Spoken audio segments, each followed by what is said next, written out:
പാകിസ്ഥാനെതിരെയുള്ള ആക്രമണത്തിൽ ഇപ്പോൾ ഈ ഇന്ത്യയിൽ ഏറ്റവും കൂടുതൽ സെലിബ്രേറ്റ് ചെയ്യപ്പെടുന്നത്, ഇന്ത്യയിൽ ഏറ്റവും കൂടുതൽ ആഘോഷിക്കപ്പെടുന്നത് ഇന്ത്യയുടെ സുദർശന ചക്രമാണ്. ഈ സുദർശന ചക്രം എന്ന് തന്നെ ഇപ്പൊ പേരിട്ട് വിളിക്കുന്നെങ്കിൽ അതിന്റെ യഥാർത്ഥ പേര് S-400 എന്നാണ്. ട്രയംഫ് എന്നൊരു പേരുമുണ്ട്. ഇത് റഷ്യയുടേതാണ്. ഇത് ലോകത്തിലെ ഏറ്റവും മികച്ച എയർ ഡിഫൻസ് സിസ്റ്റമാണ്.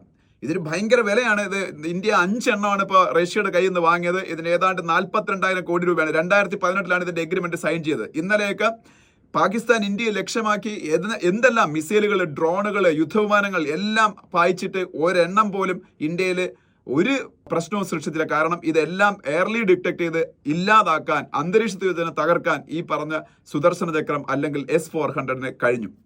അപ്പോൾ ഇപ്പൊ ഈ നമ്മുടെ ചാനൽ ജഡ്ജിമാരൊക്കെ ഇതിനെ കുറിച്ച് ആഘോഷിക്കുകയും വാദോരാതെ സംസാരിക്കുകയൊക്കെ ചെയ്യുമ്പോൾ ഇവരെല്ലാവരും ഇത് വാങ്ങുന്നവരെ എതിർത്തിരുന്ന ഒരു കാലമുണ്ട്. ഞാൻ അതിലേക്കാണ് പോകുന്നത്. ആ ഒരു ആംഗിളിലാണ് നമ്മൾ ഈ വീഡിയോ ചെയ്യുന്നത്. അതായത് 2018 നമ്മൾ ഇന്ത്യയിൽ വാങ്ങാൻ തീരുമാനിക്കുന്നു.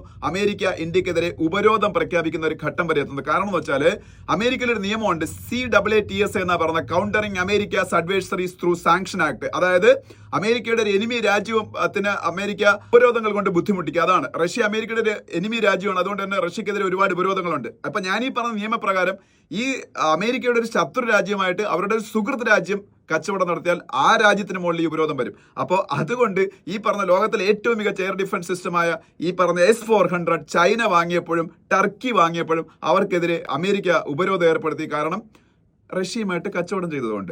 ടർക്കി ആണെങ്കിൽ അമേരിക്കയുടെ പങ്കാളിയും കൂടിയാണ്. നാറ്റോ എന്ന് പറഞ്ഞ അമേരിക്കയുടെ മിലിറ്ററി ഓർഗനൈസേഷനിൽ മെമ്പറാണ്. എന്നിട്ട് പോലും ടർക്കിക്കെതിരെ അവർ ഉപരോധങ്ങൾ ഏർപ്പെടുത്തി. ചൈനക്കെതിരെ പിന്നെ എപ്പോഴും അവർ ഉപരോധം ഏർപ്പെടുത്തി. അതുകൊണ്ട് അവർക്കൊരു പ്രശ്നമല്ല, അവർ അതും ചെയ്തിരുന്നു. പക്ഷെ ഇന്ത്യക്ക് പിന്നീട് ട്രംപ് അഡ്മിനിസ്ട്രേഷൻ ഇന്ത്യ ബോധ്യപ്പെടുത്തി, വളരെ നയതന്ത്ര തലത്തിൽ ഇതിന്റെ ആവശ്യകത ബോധ്യപ്പെടുത്തി. പാകിസ്ഥാനെയും ചൈനയും പ്രതിരോധിക്കാൻ ഇന്ത്യക്ക് അത് വേണമെന്ന്.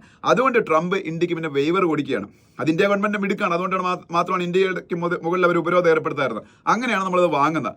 അന്ന് ഇന്ത്യയിൽ ഈ പറഞ്ഞ മാധ്യമങ്ങളും പ്രതിപക്ഷമൊക്കെ ഇത് വാങ്ങിയതിനെ കുറ്റപ്പെടുത്തി. കാര്യം ഒരെണ്ണത്തിന് ഏതാണ്ട് 7,000-8,000 കോടി രൂപ എടുത്ത് നമ്മൾ എന്തിനാണ് ഇത് വാങ്ങുന്നത്? 42,000 കോടി രൂപ 5 എണ്ണം വാങ്ങുമ്പോൾ. പക്ഷെ ഇന്നിപ്പോ കണ്ടല്ലോ. ഇനി ഇതിന്റെ പ്രത്യേകത പറയാം. ഇതിന്റെ പ്രത്യേകത എന്ന് വെച്ചാൽ 600 കിലോമീറ്റർ വരെ ദൂരത്തിലുള്ള ടാർഗറ്റുകളെ കണ്ടെത്തും ഇതിലെ റഡാറുകൾ.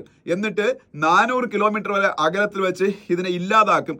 300ഓളം ടാർഗറ്റുകൾ ഒരുമിച്ച് കണ്ടെത്താൻ പറ്റും. 36 ടാർഗറ്റുകൾ ഒരുമിച്ച് ഇല്ലാതാക്കാൻ പറ്റും. നമ്മൾ ഇന്നലെ കണ്ടതല്ലേ, അതായത് ആകാശത്ത് വെച്ചാണ് തകർക്കുന്നത്. അതുകൊണ്ടാണ് ഒരു മിസൈൽ പോലും, ഒരു ഡ്രോൺ പോലും ഇന്ത്യയിൽ പതിക്കാതെ പോയത്. അപ്പോൾ ലോകത്തിലെ ഏറ്റവും വെച്ച എയർ ഡിഫൻസ് സിസ്റ്റം റഷ്യയുടേതാണ്. പക്ഷേ ഇന്ത്യക്ക് അതിപ്പോൾ സ്വന്തമായിട്ടുള്ളത് കൊണ്ടാണ് ഇന്ത്യയിലെ ജനങ്ങളെ, ഇന്ത്യയിലെ സ്വത്തിനെയൊക്കെ നമുക്ക് സംരക്ഷിക്കാൻ കഴിഞ്ഞത്.